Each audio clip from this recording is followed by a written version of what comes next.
আজকে একটি গুরুত্বপূর্ণ বিষয় নিয়ে আলোচনা করব। আমাকে অনেকেই ফোন দিয়ে বলেছেন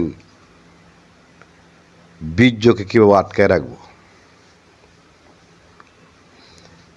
কিছু নারীও বলেছেন, কিছু পুরুষও বলেছেন।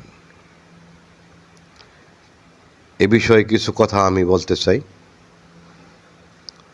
আশা করি কথা শুনলে আপনাদের উপকার আসবে। কারণ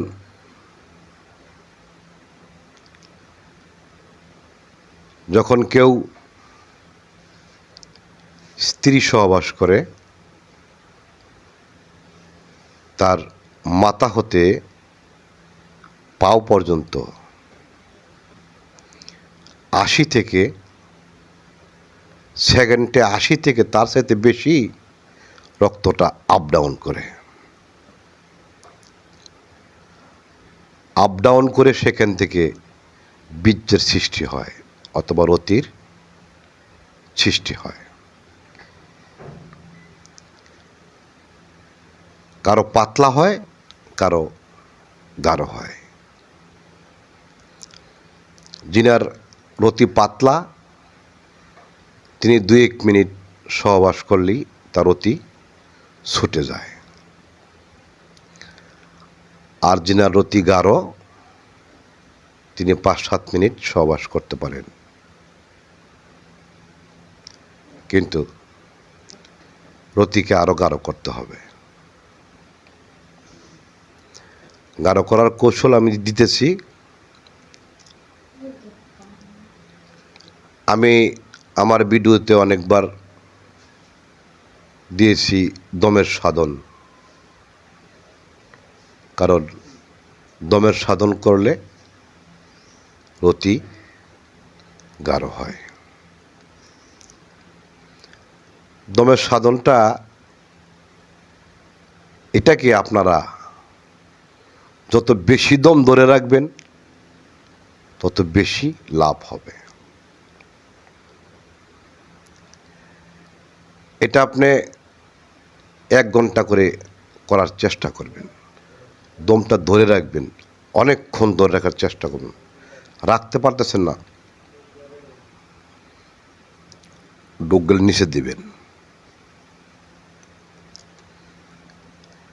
এটা গুরুমুখী বিদ্যা। কারণ হঠাৎ করেই বাবা পারা যায় না, সাধনার ব্যাপার। আপনি যদি আল্লাহর কাজ করেন, নিশ্চয়ই আল্লাহ পাক আপনাকে মজুরি দান করবেন। আর যদি কাজ না করেন তাহলে মজুরি পাবেন না। নিশ্চয়ই পারবেন। আপনি 1 মাস করেন, না হলে 2 মাস করেন, না হলে 3 মাস করেন, না হলে 4 মাস করেন, না হলে 6 মাস করেন। বীর্য থেকে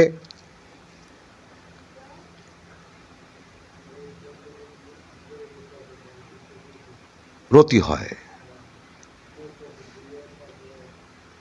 রতি শুক্রাণু থেকে বীর্য হয়, বীর্য থেকে রতি হয়, রতি থেকে জ্যোতি হয়।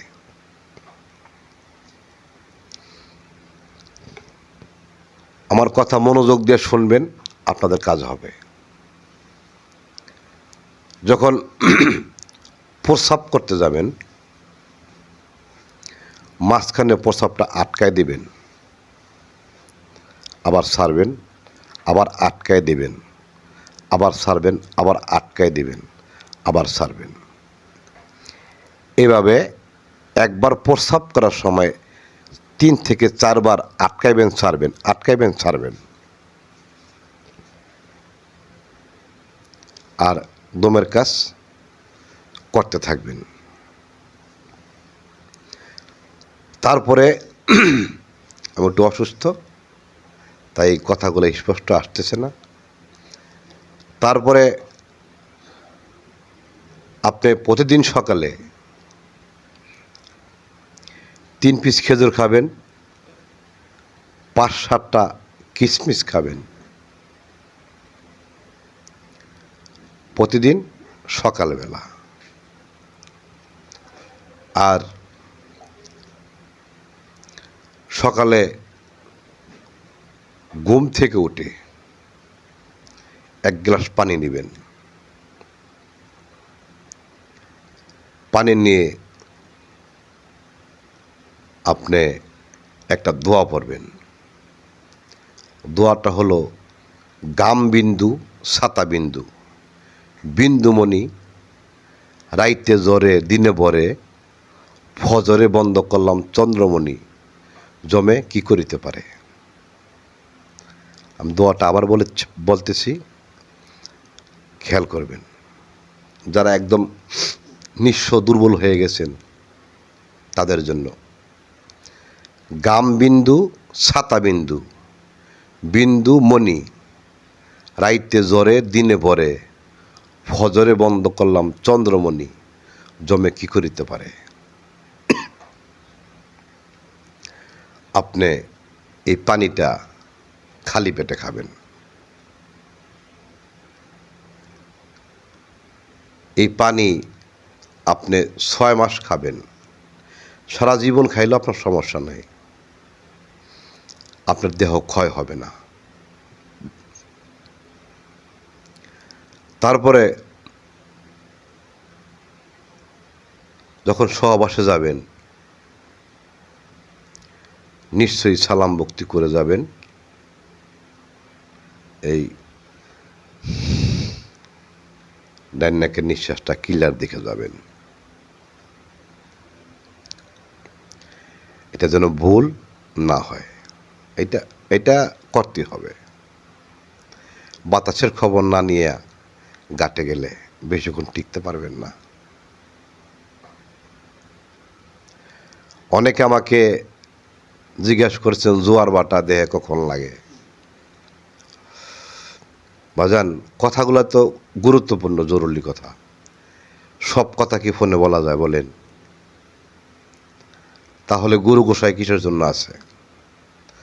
তবু তো আমি অনেক কথা খোলসা করে বলে দেই, কারণ আপনাদের সুবিধার্থে। আমারা যারা সাবস্ক্রাইব করেছেন, যারা আমার ফ্রেন্ড, যার কাছে আমার ভিডিওটা যায়, তারা যেন সূক্ষ্মভাবে কথাগুলো বুঝতে পারে। তার জন্য আমি একদম ক্লিয়ার করে কথাগুলো বলে দেই। নারীদের বেলা একই নিয়ম। নারীরা যখন সহবাসে লিপ্ত হয় তখন তার নিঃশ্বাসকে, সহবাসের সময় নিঃশ্বাসকে বন্ধ রাখবে। বন্ধ রেখে তার গুরুর ছবি খেয়াল রাখবে। গুরু না থাকলে বাবার ছবি খেয়াল রাখবে। আর নারীদের বীর্য আউট হবে না। আর পুরুষের বেলায় যদি সে সহবাসে যায় তাহলে নিশ্চয়ই ডান নাকের নিঃশ্বাসটা যেন ক্লিয়ার থাকে। ক্লিয়ার দেখার পরে সে যেন যায় সালাম ভক্তি করে আদবের সহিত, বেদবের সহিত না, আদবের সহিত। সেখানে 3 জন মহাজন থাকে, গঙ্গা, যমুনা, সরস্বতী। তাদের প্রতি আদব ভক্তি থাকতে হবে। আপনি যদি অসুরের মতোই যান, আপনি 1 মিনিটও থাকতে পারবেন না। সেখানেও নিয়মকানুন আছে, ভক্তি সেবা আছে। আপনি যে রাস্তা দিয়ে দুনিয়াতে আসছেন সেই রাস্তা দিয়ে আপনি গেছেন, যাওয়ার পরও সেখানে কিছু আদব কায়দা, বিনয় ভাব থাকা জরুরি। বিনয়ের সহিত যদি আপনি সেখানে যান, আপনি অত তাড়াতাড়ি মরবেন না। মরা কি? কিয়ামত কি? আপনার দেহ থেকে রতি ছুঁইটা গেলে আপনি মরে গেলেন, এখানেও একটা কিয়ামত। এই রতির ভিতরে 8.5 কোটি শুক্রাণু মানুষের বাচ্চা থাকে। কিছু কিছু গবেষণা বলেছে 15 কোটিও থাকে। তাহলে 15 কোটি বা 8 কোটির শক্তি কিন্তু আপনার দেহে থাকে। যখন আপনার দেহ থেকে এটা ছুটে যায়, আপনি মরে গেলেন, আপনার কিয়ামত হলো। তবে এটা আটকায় রাখার জন্য এই পদ্ধতিগুলো ব্যবহার করবেন। আর 5-6টা কথা আছে যেগুলো আমি বলতে পারতেছি না। এই 5-6টা কথা নিশ্চয়ই আমার কাছ থেকে ফোন করে জেনে নেবেন। সহবাসের আগে এই 5-6টা কথা যদি যাই বইলা আপনি সেখানে যান, আশা করি আপনার বীর্য নষ্ট হবে না। তবে এই নিয়ম কারণগুলা মাইনে চলবেন, কারণ যে দরজাতে আপনি আসছেন সেই দরজাতে আপনি আপনার নিজের খায়েশ নষ্ট করতেছেন। আপনার মানবকুলে আসার দরজা, দয়া করে সেখানে একটু আদব ভক্তি রাখবেন, একটু বিনয় রাখবেন, একটু প্রেম রাখবেন। কারণ আল্লাহ পাক বলেছে তোমাদের পুণ্যজন্ম হবে, পরকাল হবে, পরকাল। এহকালে যদি আপনি এটার প্রতি মোহাব্বত আদব প্রেম না রাখেন, পরকালে যদি আপনাকে এই দরজাতে না পাঠায়, অন্য দরজাতে পাঠায়, তাহলে কি হবে? তাই যার যার পজিশন ঠিক রাখবেন। আর আমার স্ক্রিনে ফোন নাম্বার দেওয়া থাকবে, নিশ্চয়ই সেই 5-6টা কথা আমার কাছ থেকে জেনে নেবেন। আশা করি আপনারা আমার কাছে ফোন দিয়ে যা জিজ্ঞাসা করেন তা আর জিজ্ঞাসা করতে হবে না, আপনারা পারবেন, আমার বিশ্বাস পারবেন। আমি আপনাদের প্রতি দোয়া করে দিলাম, মালিক যারা এই ভিডিওটা দেখে, মালিক যেন তাদের সকলের মনে আশা পুরা করে। নিশ্চয়ই আমার ভিডিওটা শেয়ার করবেন, কমেন্ট করবেন, লাইক করবেন। আর যারা আমার এই ভিডিও দেখে এখন পর্যন্ত সাবস্ক্রাইব করেন নাই, নিশ্চয়ই দয়া করে সাবস্ক্রাইব করবেন। আর যারা করেছেন তাদের প্রতি অসংখ্য ধন্যবাদ। কিন্তু কাজ হবে, এটা পরীক্ষিত, এটা একদম পরীক্ষিত আমল। এই কাজ করে ঠকবেন না, নিশ্চয়ই হবে। হবে না কেন? আমার যখন হয়েছে আপনারা হবে, হবে, পারবেন। মালিক যেন সবাইকে দয়া করে, সকলের মনের বাঞ্ছা পূর্ণ করে। রাখলাম, আবার দেখা হবে অন্য কোনো ভিডিওতে। জয় গুরু, জয় গুরু, দয়ালময়।